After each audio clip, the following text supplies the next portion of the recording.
Hello again, wrestling fans, and welcome to another edition of This Week in History, when we look back at the great events that happened in this world of wrestling that we all enjoy. It's Thursday afternoon, and welcome to episode number 6, when we look back at the week of January 22nd to January 28th. Now, whether you're joining us on iHeartRadio, Stitcher, Spotify, or anywhere else you're getting your podcasts from, or watching on video on Facebook or YouTube, we want to thank you and definitely send us a note and have your input on what memories these kind of strike up to you. So we need to be able to dive into the history, but we can't do it without the guy who pulls it all together from Niagara Falls. Here's Jonesy. Jonesy, hello. How are you today? Hey. I was just thinking of Board of Education TV. If you remember back in the 80s, the teacher would order a program that you wanted to watch, like, the history of wrestling, let's say, and they'd go and order that, and then they'd have to look in the calendar, see when it's coming, time their class at 2:10. And if you missed it, don't worry, it's back on at 3:15. We can catch it then. Yeah, you always love those days in the 80s when they got rolled in and they screwed in the cable. Yeah, it was always like, that's when you could just let your brain relax and watch the program on Eskimos and how they made icy treats in their igloos. Very good. Okay, so as I said, it is the week of January 22nd to the 28th, and we are really neck deep into some Royal Rumbles this week. Just like last week, there's a lot of those coming out. And I think after this week, we might have one or two in leftovers, but other than that, we've pretty much covered them all. And we see what February brings, probably some Super Brawls from WCW, but this week is a lot of Royal Rumbles, so let's get going. Okie dokie. So we're going to start at January 22nd, and it's going to be a Royal Rumble 94, which happened 27 years ago today. Some of the matches: the Quebecer Jacques and Pierre defeated Bret Hart and Owen Hart to retain the WWF Tag Team Championship. After the match, Owen kicked an injured Bret for not getting a tag. Stupid Bret. I remember that. All he had to do was make the tag. I just watched it the other day. Oh, did you? There you go. Yokozuna defeated The Undertaker in a casket match to retain the WWF Championship. Is this where they torched the casket? No, this one was the one where Yokozuna had all the guys come down: Atom Bomb, Diesel, the Head Shrinkers, Bam Bam. Oh, yeah. And everybody stuffed Taker finally into the casket. They rolled it up the aisleway, and it started smoking away. And next thing you then see, the Macho Man came out.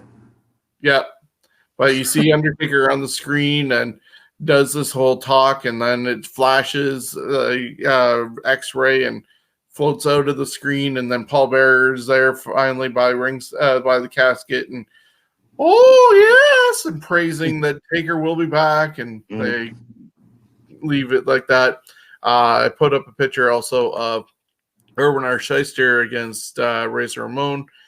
This was also when Shawn Michaels was getting back, and they had the two titles and who was the real Intercontinental Champion. And thankfully, Razor overcame that one, even with Shawn's interference over Erwin R. Shyster, who we know as the dad of Bray Wyatt.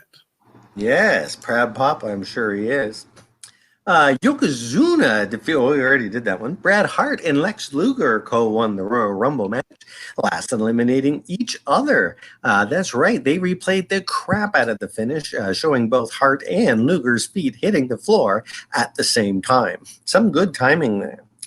Some Royal Rumble tidbits. The 7 consecutive eliminations for Diesel was the most ever in a single Royal Rumble match until Lesnar in 2020. 7 was also the number of men needed to eliminate Mabel. That was a single elimination record until the 2007 Royal Rumble, where it took 8 men to eliminate Viscera, a.k.a. Mabel.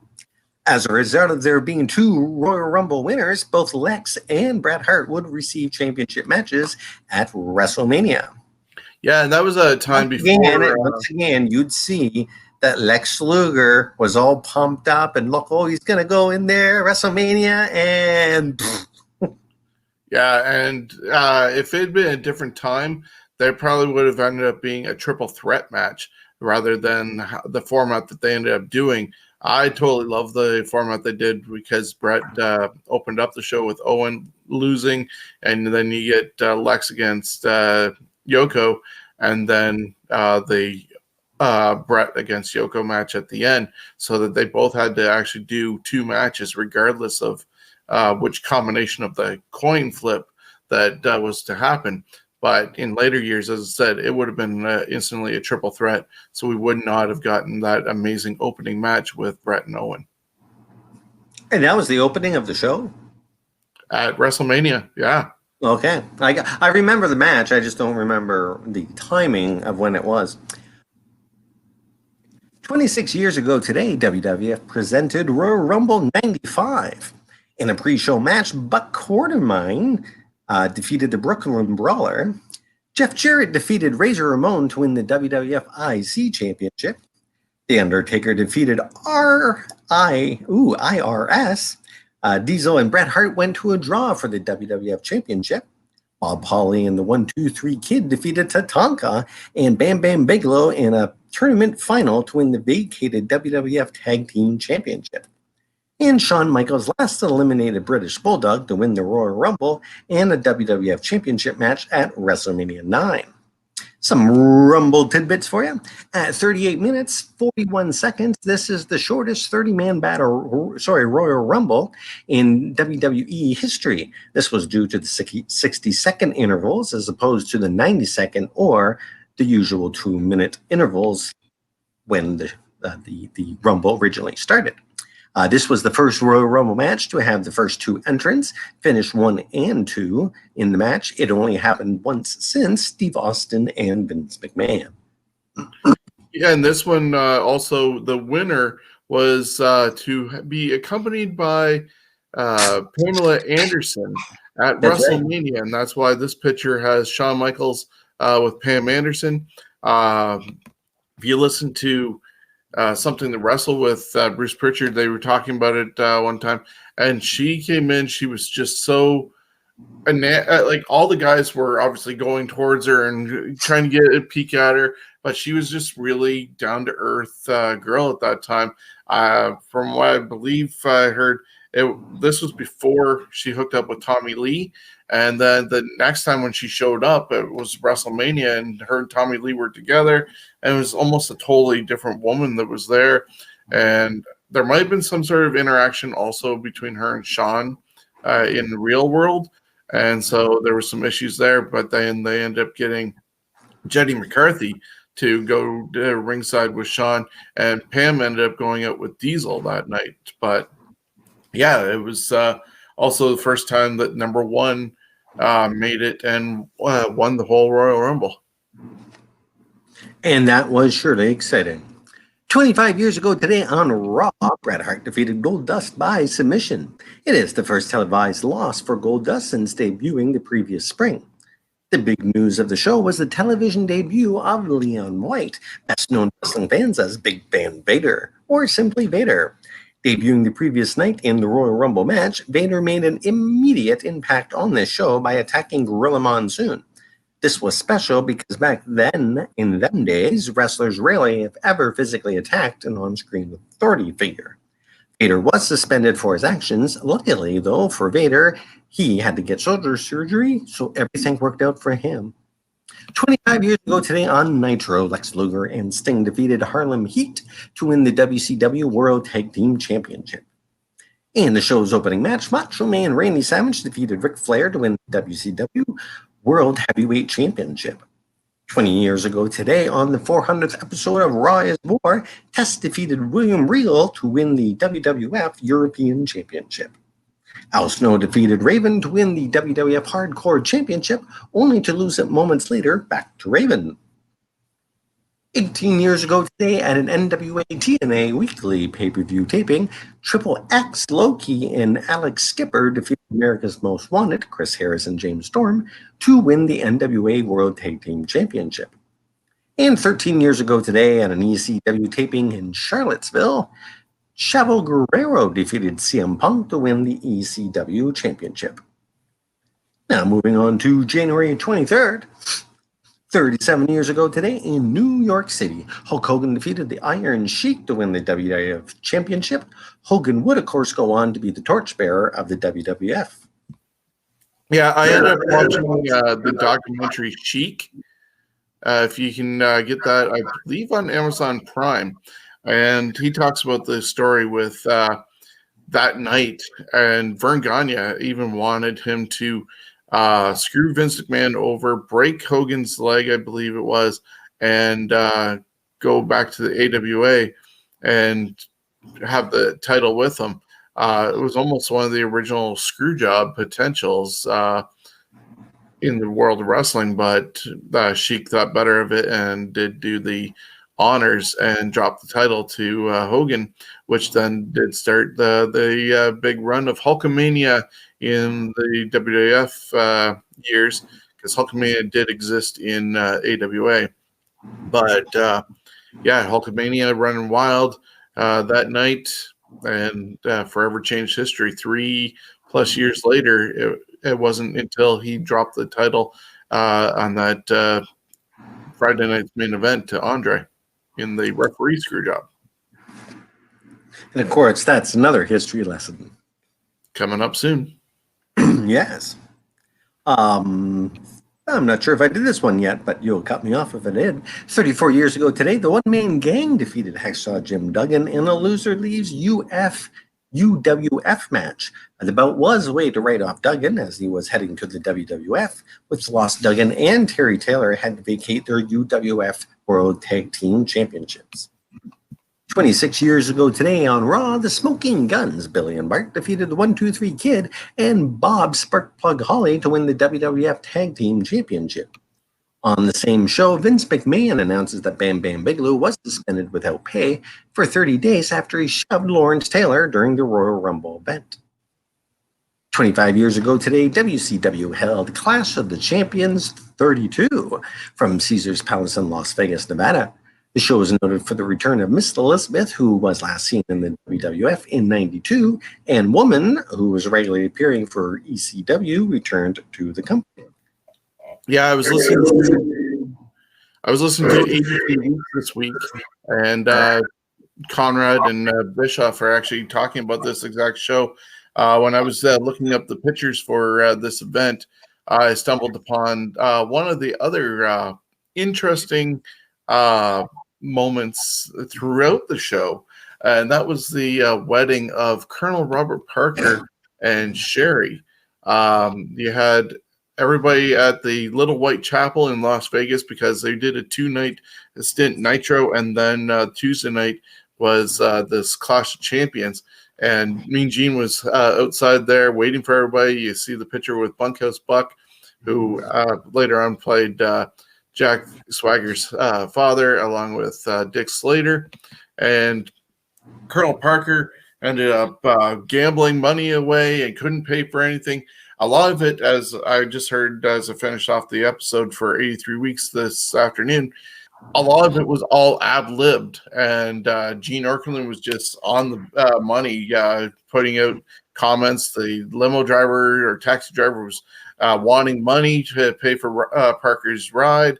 And then you end up getting Sherry there. And Sherry just seemed a little off in my thoughts because she seemed just really drunk. But they also had Parker taking a phone call. She finally got dressed in the limo with her legs hanging out. And you had Gene saying that's probably not the first time she found herself in the back of a car.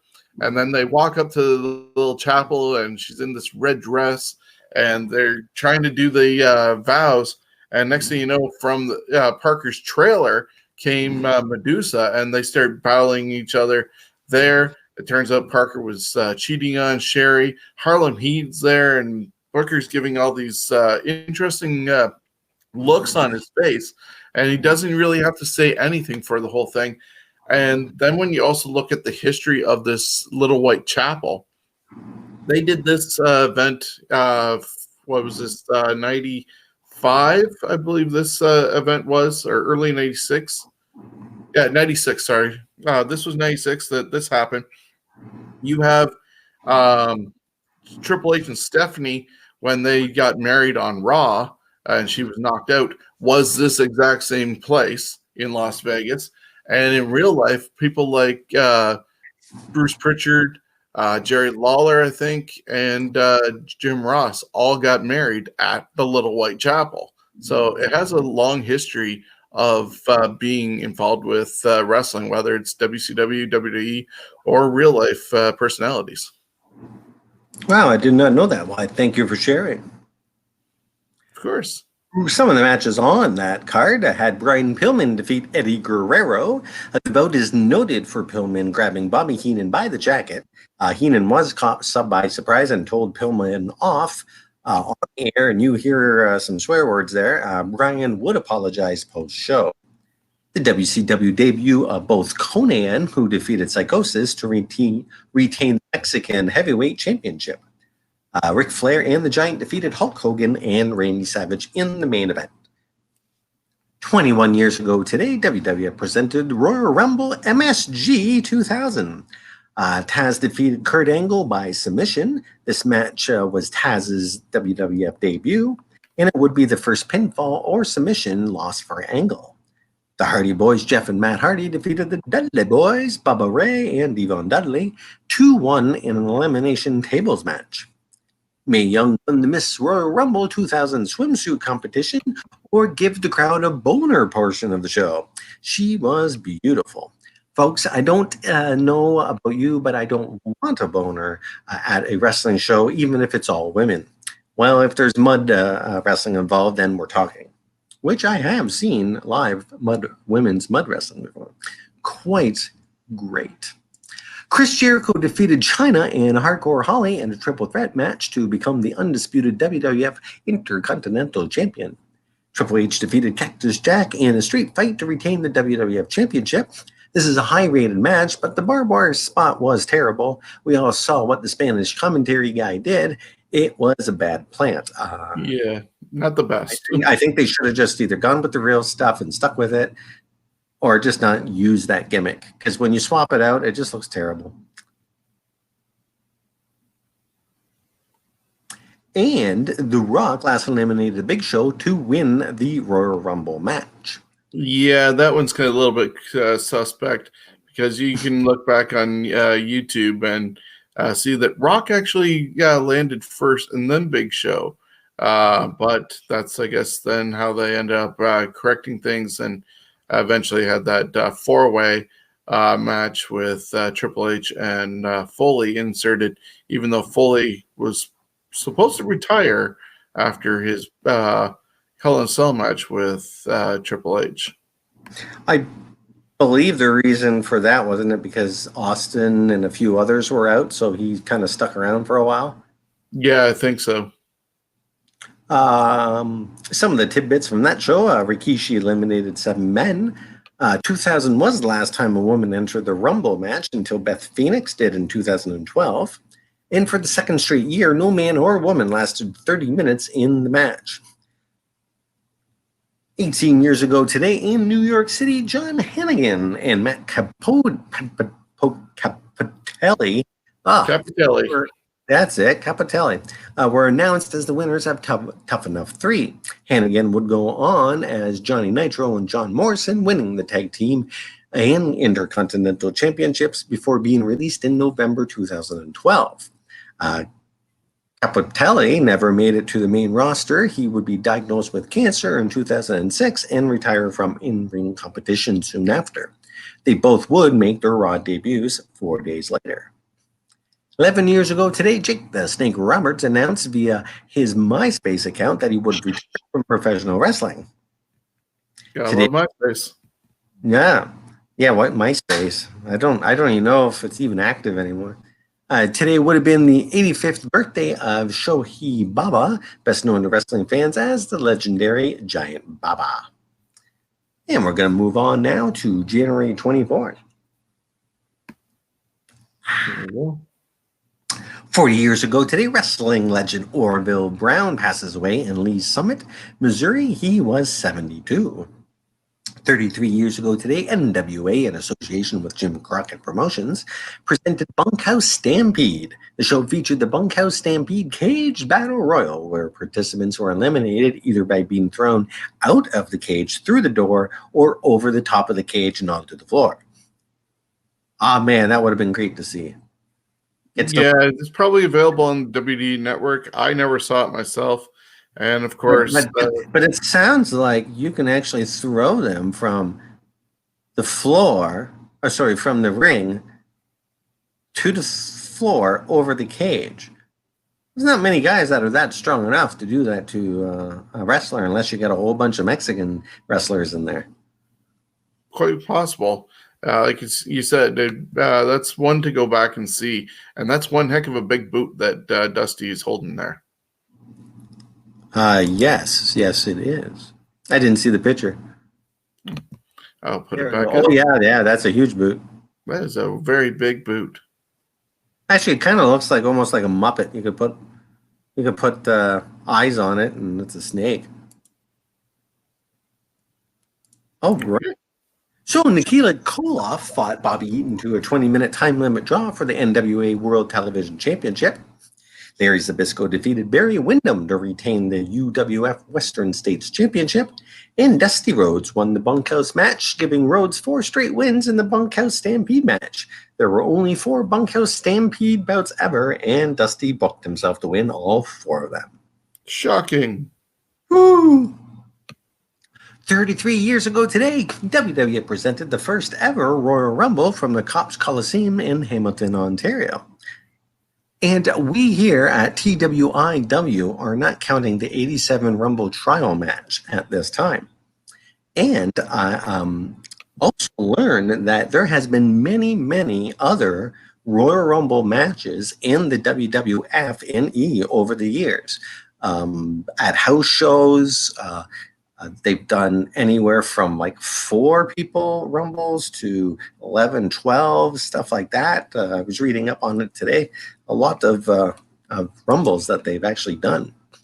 Anywho, the show's main feature, however, was a contract signing for the Wrestlemania 3 rematch between Hulk Hogan and Andre the Giant to take place on Friday night edition of Saturday Night's main event.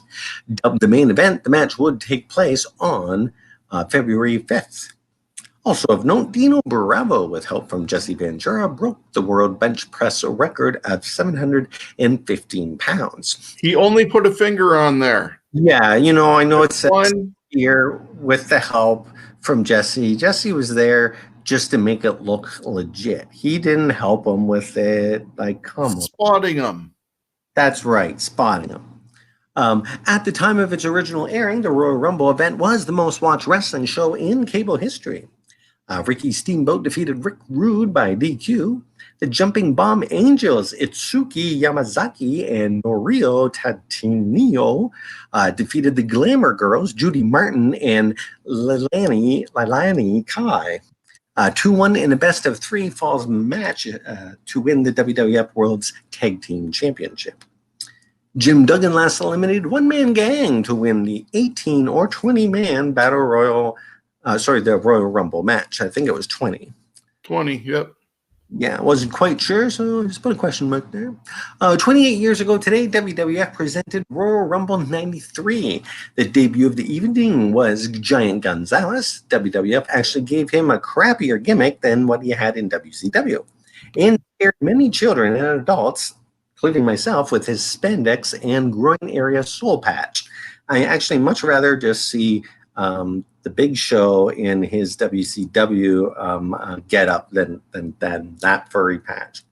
The former player turned wrestler first act in the WWF was illegally eliminating the Taker from the Royal Rumble match. Gonzalez lasted 8.5 months after his TV debut, which is about how tall he was. Shawn Michaels defeated Marty Jannetty to retain the WWF IC belt.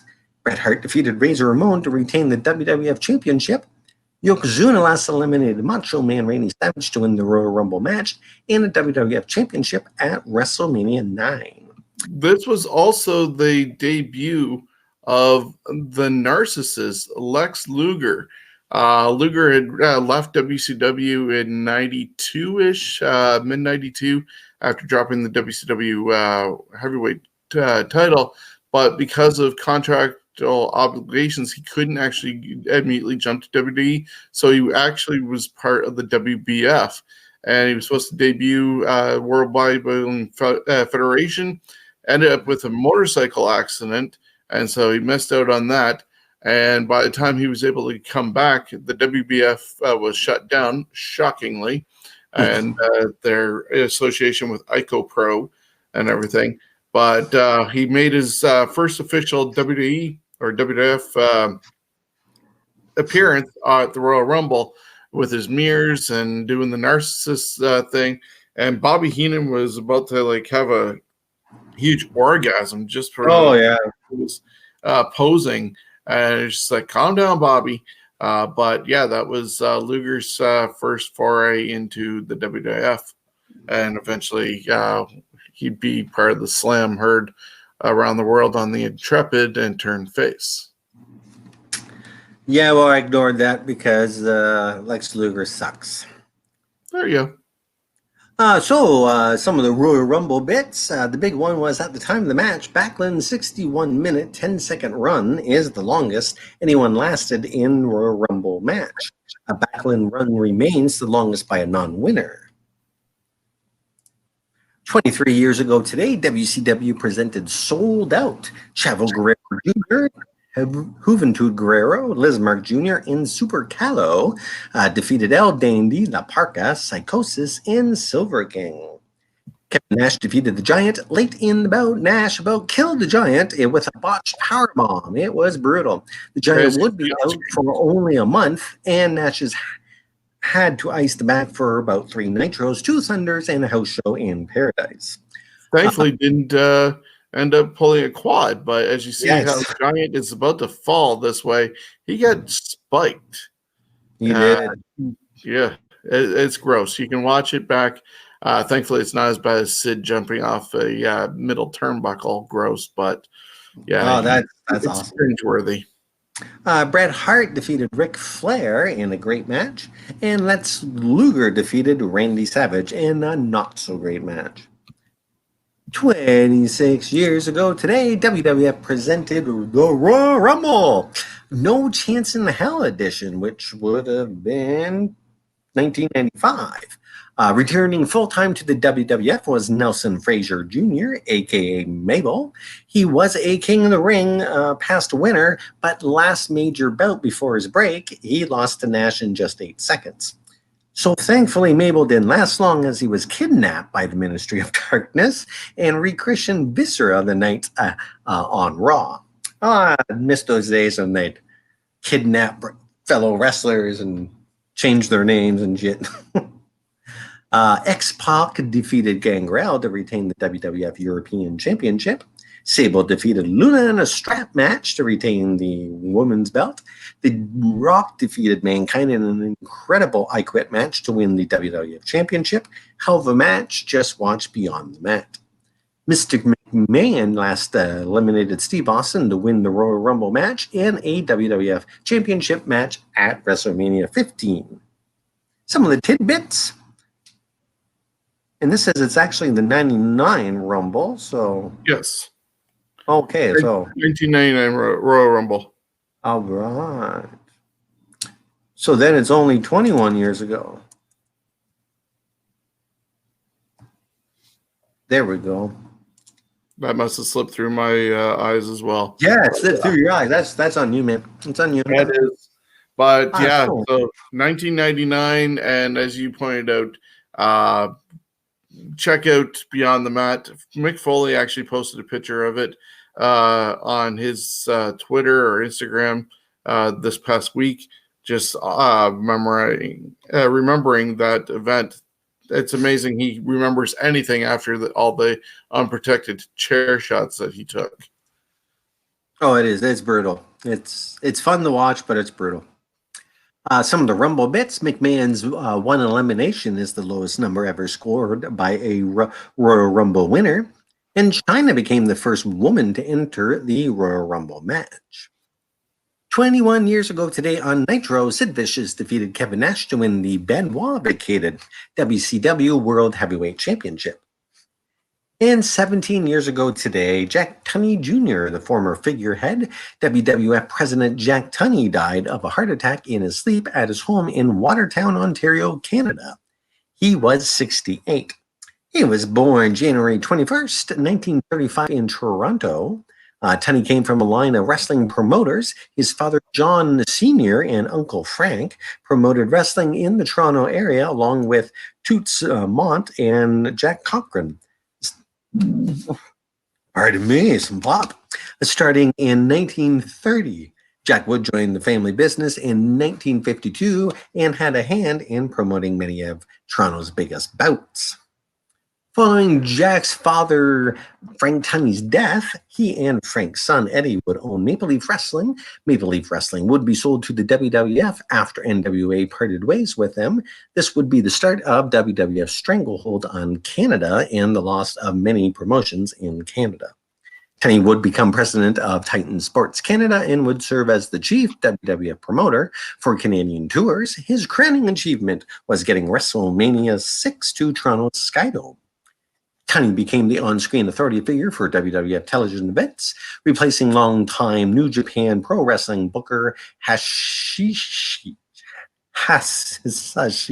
Shinma. Before today's general managers, we had a president. His last significant appearance was the 94 Royal Rumble event, where he declared both Lex Luger and Bret Hart the winners of the Royal Rumble match. Tunney would be forced out of the WWF, however, in July 1995 after Vince McMahon decided to run Toronto area shows without his involvement going forward. He would retire and disappear from pro wrestling altogether. 2 months later, the WWF held their last ever wrestling show in Maple Leaf Gardens, and since Jack Tunney held the rights to wrestling shows in the building, WWF would never return to Maple Leaf Gardens, which closed in '99. That really explains why a lot of the shows were at Skydome there, kind of during that time. A bigger venue as well. Well, I didn't know that they weren't allowed to have actually a show at Maple Leaf Gardens after that point. I find that quite interesting. On January 24th, Totally new. 3 days after his 68th birthday, Tunney died of a heart attack in his sleep. Sad, he had some demons, and no mention of Tunney's death was ever made on WWE programming, and no one from WWE attended Tunney's funeral. He was survived by 2 daughters, his wife, and died of cancer in 1991. Now, moving on to January 25th.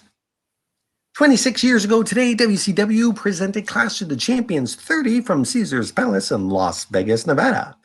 Harlem Heat, Booker T, and Stevie Ray defeated Stars and Stripes, Marcus Alexander Bagwell, and The Patriot to retain the WCW World Tag Team Championships. Hulk Hogan and Randy Savage defeated Kevin Sullivan and The Butcher. 24 years ago today, WCW presented Sold Out. As this was an NWA pay-per-view, no member of the WCW roster got their theme music played, and NWO referee Nick Patrick officiated all the matches on the show. This show was a stinker. Eddie Guerrero defeated Syxx in a ladder match to retain the WCW United States Championship, and Hollywood Hogan and the Giant fought to a no contest for the WCW World Heavyweight Championship. 22 years ago today on Raw is War, Owen Hart and Jeff Jarrett defeated Ken Shamrock and the Big Boss Man to win the WWF Tag Team Championship. McMahon waived his right to challenge for the WWF Championship at WrestleMania and eventually led to the St. Valentine's Day Massacre 3 weeks later. For the record, Austin won and kept his title shot. In the show's main event, The Rock defeated Triple H in an I Quit match to retain the WWF Championship. 21 years ago today at a Thunder taping in Las Vegas, Nevada, WCW Commissioner Kevin Nash strips Sid Vicious of the WCW World Heavyweight Championship and awards it to himself. Then puts a cage heat match with himself and Ron Harris and would regain the WCW World Heavyweight Championship. See, Hot Potato Wrestling can have the title go to the same person twice in the same rotation. That was another one of those huge signs that WCW was going down the shitter when they were doing storylines like that. 17 years ago today, WWE presented Royal Rumble 2004. Batista and Ric Flair defeated the Dudley Boys, Bubba Ray and Devon Dudley, in a tables match to retain the World Tag Team Championship. Brock Lesnar defeated Hardcore Holly to retain the WWE Championship. Triple H and Shawn Michaels fought to a draw in a last man standing match for the World Heavyweight Championship. And Chris Benoit last eliminated Big Show to win the Royal Rumble match and a world title match at WrestleMania 20. Some Rumble bits here. Benoit became the second man to win from the number one spot since Shawn Michaels did it in 95. Benoit did last 61 minutes, and Big Show became the first man to finish second in 2 Rumble matches. And moving on, 12 years ago today, WWE presented Royal Rumble 2009. In a dark match, Jimmy Wang Yang defeated Paul Burchill. Was Paul Burchill a pirate? He might have been the pirate at that time. Yeah. I remember he was a pirate at one time. Yeah. Lena defeated Beth Phoenix to win the WWE Women's Championship. Edge defeated Jeff Hardy in a no DQ to win the WWE Championship. And Randy Orton last eliminated Triple H to win the Royal Rumble match. Some of the Rumble bits, 15 men remained in the Royal Rumble when the 30th entrance came in. Santino Marella lasted less than a second in the Rumble, a record low. Good for him. Canadian born. Got a little bit of Canadian content. 34 years ago today at a WWF Superstars of Wrestling taping, the Hart Foundation, Bret Hart and Jim Neidhart defeated the British Bulldogs to win the WWF Tag Team Championship. Danny Davis would be stripped of his referee license by President Jack Tunney.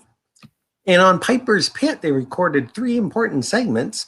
Andre with Bobby Heenan as his new manager challenges Hogan to a title match and cuts Hogan with his mutant giant nail. And Piper goes for an Oscar here with his concerning, "You're bleeding." Segment 2 had Hogan accept the challenge, and the third segment was Piper's retirement announcement at WrestleMania 3. "Hey, you're bleeding." 21 Yeah, years. it was just a really odd part in that whole thing. I'm like, can I say anything more? It's just like, you're bleeding. And that wasn't even meant to happen. And so they weren't really good at improving at that moment. And yeah, just I thought it was great, but it seemed like it was like, wow, they just went super like dramatic. Like, I think it worked.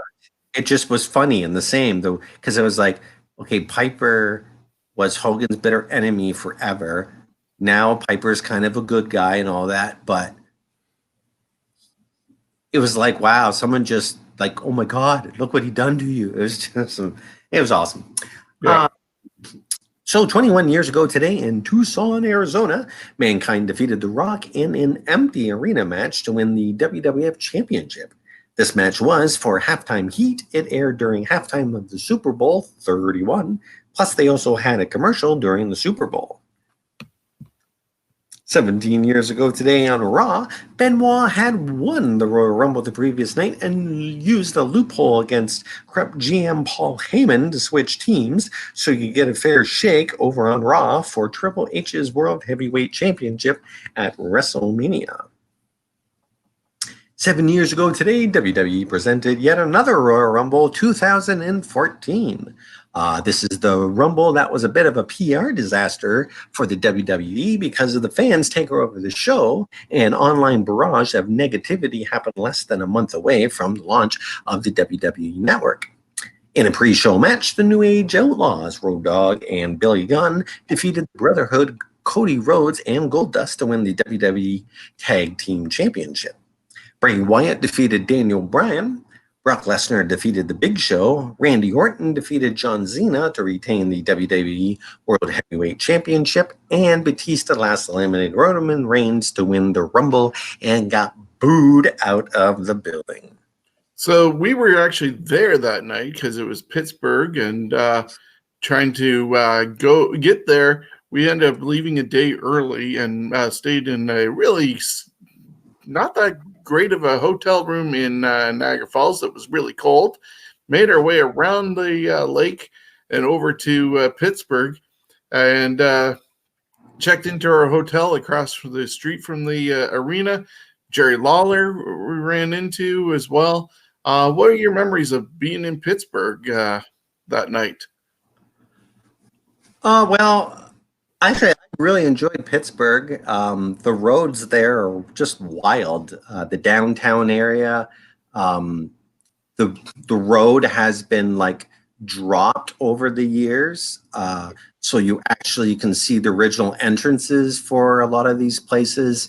I was lucky enough to everyone went out for, I think, food, dinner, or whatever. I went to the casino, and I had a great tour by a taxi driver, and I seen the stadiums. He gave me a whole bunch of the history. Pittsburgh is actually a beautiful, beautiful place. I really like it. It looks very dirty, but the nature of it and how it's set up, or half of it's way up and the other half is sunken down. It's really, that's what I remember most about that day for me, is being in the actual city. The event was great. The seats were fantastic. We got to see them do the pre-show and post-show. They were all up above us, and it was just neat to see all that stuff. Yeah, it was my first Royal Rumble and only Royal Rumble, actually. And the way we thankfully had tickets, it was us, the ring, and then the entranceway. So we were able to see it all instead of having to turn your head to see who's coming and miss what's going on. I remember people wanting, obviously, Daniel Bryan to be in the Royal Rumble match, and he ended up losing to Bray Wyatt in the opening match. So people thought, oh, okay, he's coming back. He's going to be in there. And this is his opportunity. The whole yes movement was going on. And Rey Mysterio came out and got booed out of the building at number 30. And as much as people complained that WWE was shoving Roman Reigns down our throats a year later, that night, they could have taken advantage of Roman Reigns at that moment, because when people realized Ray was out, Daniel Bryan wasn't coming in, Batista was left in the ring, they started cheering for Roman Reigns.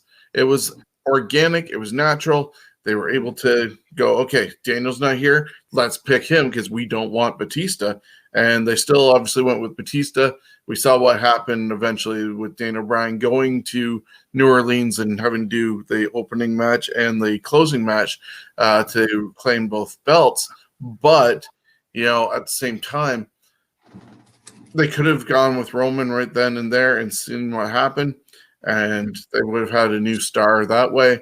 But in this case, they totally killed the fandom that night. As you said, the fans were taking over. CM Punk ended up walking out the next day due to injuries. He was in there for the longest time. We haven't seen CM Punk in a ring since. Who knows if he's going to be on another episode of Backstage when they do specials. But yeah, it was just a really good event, and I enjoyed the drive there. I love driving, and so yeah, it was a really great experience. I'd love to do it again anywhere once we finally can get across the border or to any live show. Yeah, well, as we all know, we're a long way from that. Sadly enough. To entertain ourselves and continue with history. 6 years ago today, WWE Monday Night Raw is canceled for just the second time in company history. The first time was due to inclement weather. Actually, my favorite Raw moment is when they're part of their side part of their lights before the screen caught on fire just before they were to let people into the building. I thought that was just awesome. Any Hooters? It's a happy 87th birthday for Robert George Euchre, or simply Bob Euchre. Euchre played for 5 years with 4 different MLB teams. He's considered one of the best defensive catchers in his time, a career of .981 fielding percentage. However, Euchre holds a league record of 10 passed balls despite playing only 50 games, and is still in the top 10 for most passed balls in a single season. Despite batting .200 with just 14 home runs and 74 runs battled in during his 6-year career, he is a world champion with the 1964 St. Louis Cardinals and hit a home run off of future Hall of Famer pitcher Sandy Koufax. He would retire from baseball. Euchre returned to Milwaukee and in 1971 became the play-by-play announcer for the Milwaukee Brewers, a position he holds still to this day, I believe. No, he's passed away. No, he's still alive. I checked. Oh, really? Okay. Yeah, he's still alive. That's why I honestly checked. And if he is dead, then Google's wrong. It was Johnny Carson that gave him the nickname Mr. Baseball. He was in the ring announcer for the WrestleMania 3 main event between Hulk Hogan and Andre the Giant, and appeared as a backstage interviewer for WrestleMania 4 and was choked by Andre very comically in one of my favorite WWE moments. Bob is a member of the WWE Hall of Fame, class of 2010, a member of the National Radio Hall of Fame in 2001, and the National Sportscasters and Sportswriter Association Hall of Fame in 2011, and other awards. Today would have been the 92nd birthday of Frank Jonard de Labac, later changed to Jonard Pierre Sojablum, but he is best known as legendary broadcaster Gordon Sully. A bit of this great broadcaster. He completed military service for the U.S. States Air Force. Sully was a radio disc jockey before transitioning to pro wrestling. In the late 1950s, Sully joined Championship Wrestling from Florida. He was moved into the broadcast booth and would become the promotion's lead announcer. Sully's calm demeanor was comparable to that of famed sportscaster Jim McKay. Sully conveyed a seriousness to in-ring action, but would throw in his occasional Sullyisms, such as calling suplexes suples, and would coin the phrase a crimson mask. Sully gained national prominence and exposure that led him to work for promoters in Georgia, Alabama, and Puerto Rico. After Championship Wrestling from Florida folded in 1987, Sully returned to Georgia and joined what would become WCW. In his final days in WCW, he referred to Eric Bischoff as a corporate assassin. Post-retirement, Sully was diagnosed with throat cancer. Apparently, he smoked as many as 4 packs of cigarettes a day, and his vocal cords had to be removed. He posthumously was inducted into the Professional Wrestling Hall of Fame in 2004, the NWA Hall of Fame in 2005, and the WWE Hall of Fame in 2009. In 2005, some of Sully's shortest stories and poetry was published with Gordon Sully, Something Left Behind. A biography of his life, The Sully Chronicles, was released in 2009. So, yeah, just to go backtrack. Sure. Thanks away. Yes, Bob Euchre is still alive, and it does say working presently as a broadcaster for the Brewers.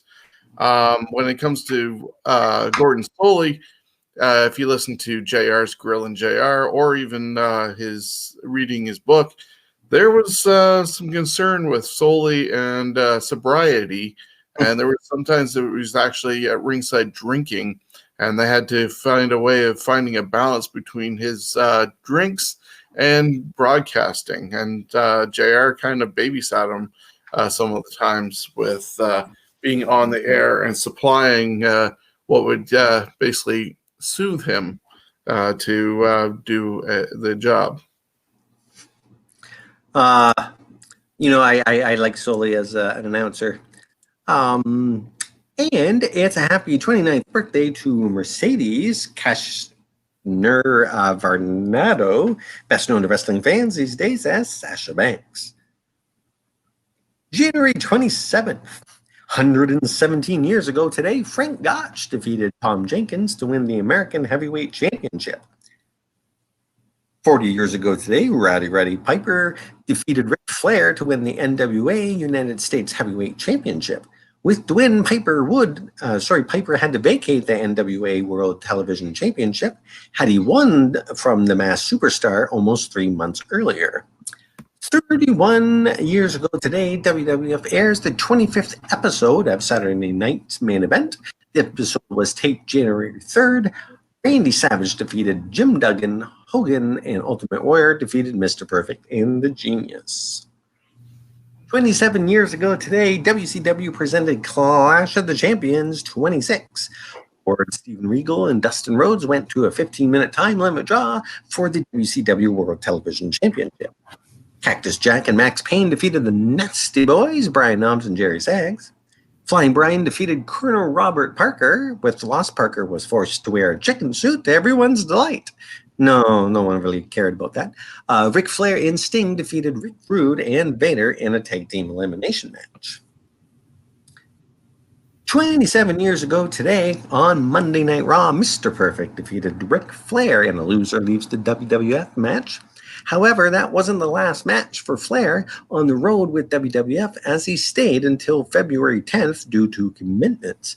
See, after that Raw match, I always thought, oh man, I wonder what he's thinking in the ring there, going, this is my last match here in the WWF. No, it wasn't. Well,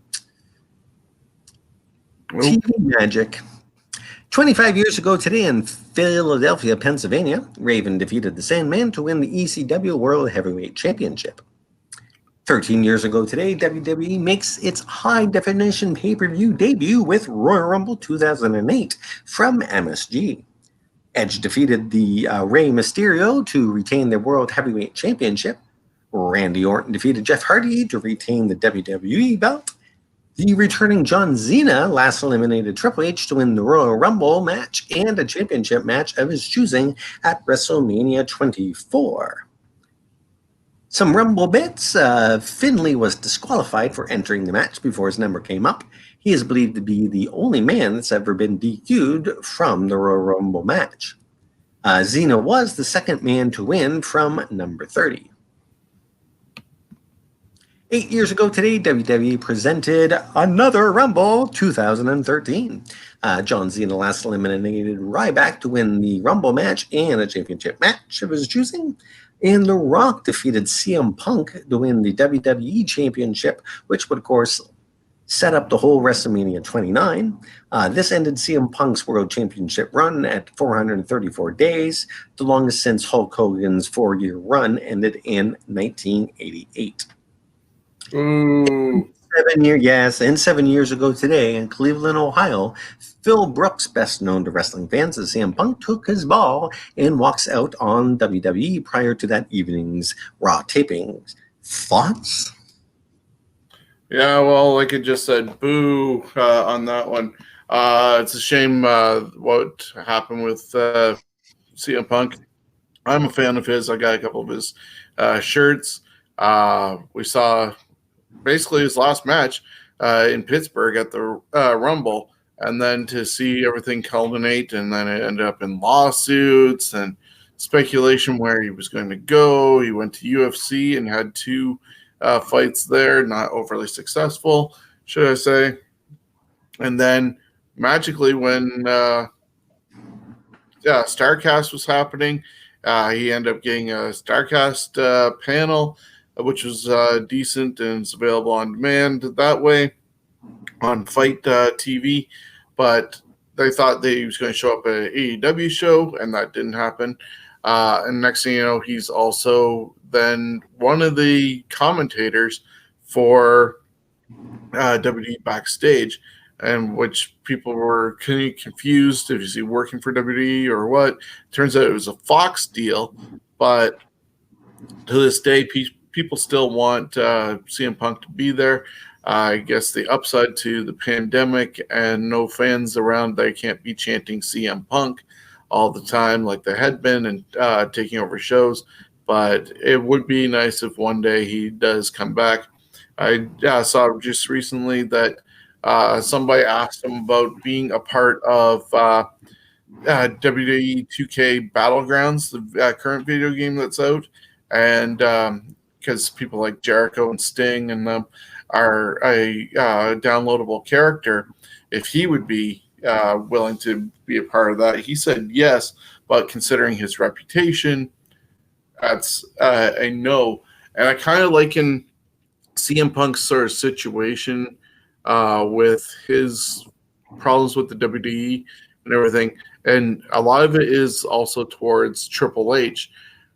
It's almost as though Triple H and CM Punk are what Vince McMahon and Bruno and a couple others that left and had such animosity. It's going to take somebody else to get CM Punk and Triple H on the same page, like Triple H was to Bruno and Vince. So who knows if that will ever happen, if we'll ever see Phil Brooks, CM Punk in the ring again. I don't know. Well, he has lots of time to still think about that because no big shows are happening yet. And we're going to finish with our last day, which is January 28th. And we're going to go back 30 years ago today. WWF taped the final edition of the main event, the announcement of Hogan facing Sergeant Slaughter at WrestleMania 7 for the WWF Championship. On the same taping, 3 episodes of WWF Superstars were also taped during the session. Some of the matches and things that happened: Paul Bearer made his TV debut at the Undertaker's as the new manager. And that night, when I went to the London Gardens for an event, poof, Paul Bearer was there in one of his first management roles on the road. And Undertaker was going against Slugboat that night. Hulk Hogan and Tugboat defeated Dino Bravo and Earthquake. Jim Duggan defeated Sergeant Slaughter by DQ in a WWF Championship match. In the Legion of Doom, Animal and Hawk defeated the Orient Express, Kato and Tanaka.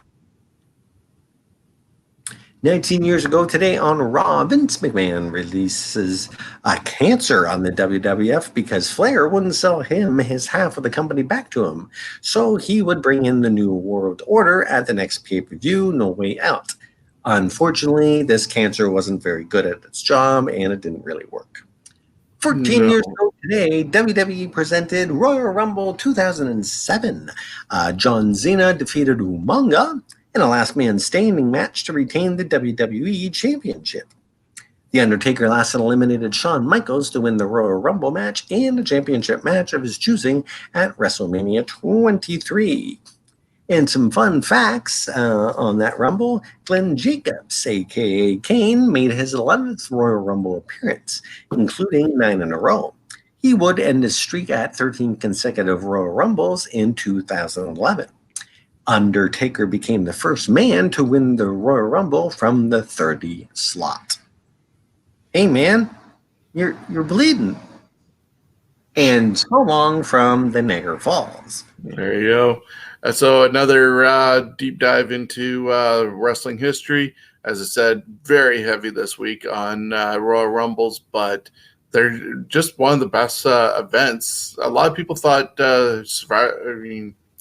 SummerSlam was their number 2 show, but really the granddaddy obviously is WrestleMania, but everything gets kicked off, as I have said for years now, with the road to WrestleMania starting at the Royal Rumble. So it's almost though, if you look at other sports, Royal Rumble to WrestleMania is almost playoff season, where they jockey for position to get to WrestleMania, but it all starts the first night being the Royal Rumble, and some of the best matches have been there. Whether you look back at some of the older episodes of Royal Rumble, where some of the opening matches in tag teams were outstanding. You know, we talked at the top of the show with the Hearts against the Quebecers. If it wasn't for the underlining road to get to Owen and Brett, up until that moment, that was a really good match. and then they did the switcheroo there with more storytelling. We saw Rockers against the Orient Express. There was New Foundation against Orient Express the years. Now, of course, we ignore the Bushwhackers and Rougeaus that happened at Royal Rumbles and stuff like that. But a lot of good matches happen, and you don't expect it right off the start of the year. And then you have to look back at it and go, oh, yeah, remember that for best matches of the year. But yeah, I love the Royal Rumble.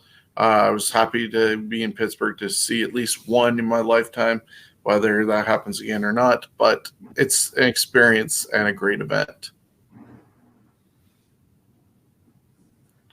So, do you have anything else you'd like to add before we get out of here?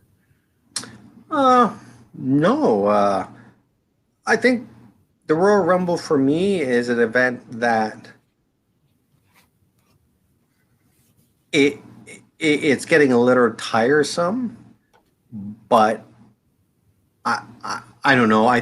In a way, I would like to see the men and women's match just at the same time. That would be. The men are not allowed to throw out the women. That's the only stipulation. It would be quite the adventure to see that done, or if they do, at least try it, like WCW did with the double ring for War Games, where the men have to go one ring, women to the other. Yeah. And if one gets tossed in the other ring, well then, hey, you're fair game. Yeah. So. Just want to remind everybody to join us Wednesday nights at 6 p.m. for Fantasy Warfare Tournament. We just finished up the greatest mid-card champions from NWA, U.S. title, WD U.S. title, WWF Intercontinental title, and WWE Intercontinental title. And they're going to be culminating later on tonight at the Scumbags Wrestling Podcast at 8 p.m., and we'll see the final four battle out. You got Lex Luger, MVP, Razor Ramon, and Cody Rhodes all taking on each other in the final four. And that'll be with Stephen O'Neill, Chris Jones, and myself at 8 p.m. on the Scumbags Wrestling Podcast. And so we got 3 shows going. This one, Thursdays at noon. Fantasy Warfare Tournament Wednesdays at 6, and Scumbags Wrestling Podcast Thursdays at 8. So we're trying to provide you with enough entertainment and knowledge. We love going deep into history books, as you can tell on this show. And I hope you guys join us and send us some likes. Enjoy us on YouTube and Facebook and wherever you get your podcasts from. Like us, subscribe, and just be a part of the shows. So until next time, have a good one.